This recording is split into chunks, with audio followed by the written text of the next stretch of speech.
Welcome to our final video in our series, where we'll discover why having a single product backlog matters, how the teams conduct a collective sprint review, and how they do retrospectives in LeSS. Finally, we see them celebrate another successful sprint. After the multi-team product backlog refinement workshop, Mike, who has just joined the company, sees Sam by the coffee machine and walks over. Hey Sam, I'm curious about something.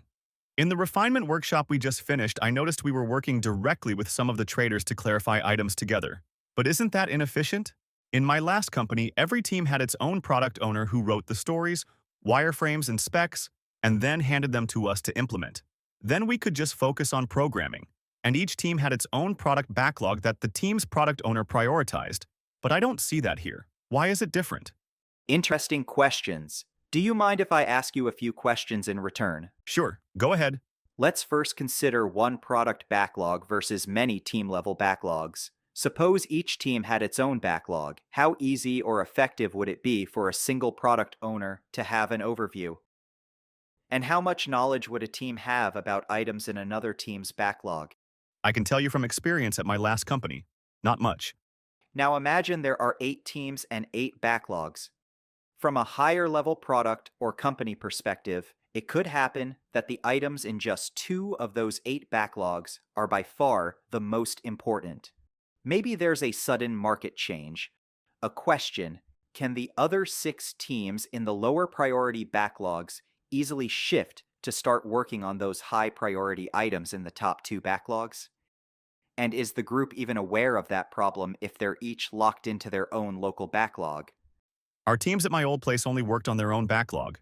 They couldn't shift, and we never saw a reason to, because we thought it'd be inefficient. Right, but from a company perspective, they're efficiently working on low priority stuff only because each backlog hides the overall view and real priorities. Let me ask you, is that flexible or inflexible? And is it optimal if you want everyone working on the highest impact stuff? Oh, now I get it. That's not very agile, even though my old company claimed we were agile. We weren't responding to the highest value changes. My old team product owner said she was prioritizing for maximum value in our local backlog, but we could have been ignoring more critical items from a bigger picture perspective. Exactly. That's one of several reasons why we have one product backlog here, and no separate team backlogs, even though we have multiple teams. It helps keep the focus on the whole product, supports agility, and simplifies visibility across the group. Also, at my last company, it was hard for teams to work together on a single focus because our sprints weren't synchronized and our goals weren't aligned. Here it feels like all the teams share a common direction each sprint. Right.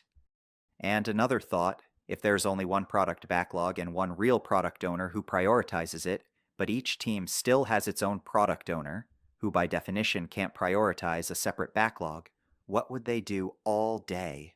Well, in my last place, the team-level product owner talked to users and wrote the stories for us, so the developers could focus on programming while they gathered requirements. Mike, before you learned about Scrum terms like product owner, what did you call those middlemen who collected requirements from customers and passed them on to developers? Back in the day, they were business analysts. When we adopted Scrum, we just started calling them product owners. Did you talk directly to the traders today during product backlog refinement? Yeah, I spoke with Tanya about analyzing Russian corporate bonds. I asked her why. She explained it's due to money laundering concerns in offshore accounts. Now, she didn't know we'd recently worked on new features integrating with EU and US regulatory databases for that. So, I proposed a different approach, which I think better solves the problem. Honestly, that conversation probably wouldn't have happened at my last company, where we rarely talked directly with users. The product owner should never work alone on product backlog refinement. They are supported by multiple teams working directly with customers, users, and other stakeholders. Minute by minute, day by day, the teams develop code, integrating continuously with full test automation. Finally, it's the last day and time for the sprint review with everyone present. Who's there? Paula, the product owner and lead product manager, all the internal bond traders, a few trainers and customer service representatives, a few people from sales, and 4 external client users who pay lower annual rates in exchange for regularly participating in these reviews. Also, all team members attend. But because there are many items to explore, the group starts with a 1-hour bazaar similar to a science fair. Multiple devices are set up in the room, each showcasing different features. Some team members stay at fixed stations to gather feedback while everyone else tries out and discuss the new features. After an hour, the group reconvenes to talk about questions and feedback in a session led by Paula. Then, they discuss future directions. Paula shares what's happening in the market and with competitors and her thoughts on where to go next, asking for input. After a break, Team Mosaic and all other teams hold separate team-level sprint retrospectives. They realize that, in this particular case, holding a multi-team design workshop with Team Nova after sprint planning rather than earlier was far from ideal, because major issues remained unexplored until the last minute. Sprint done. Sam invites Team Mosaic to join Mira and him at the Belgian beer pub down the street, Mira's favorite spot, to celebrate her birthday. Thanks for joining us on this journey through a LeSS sprint.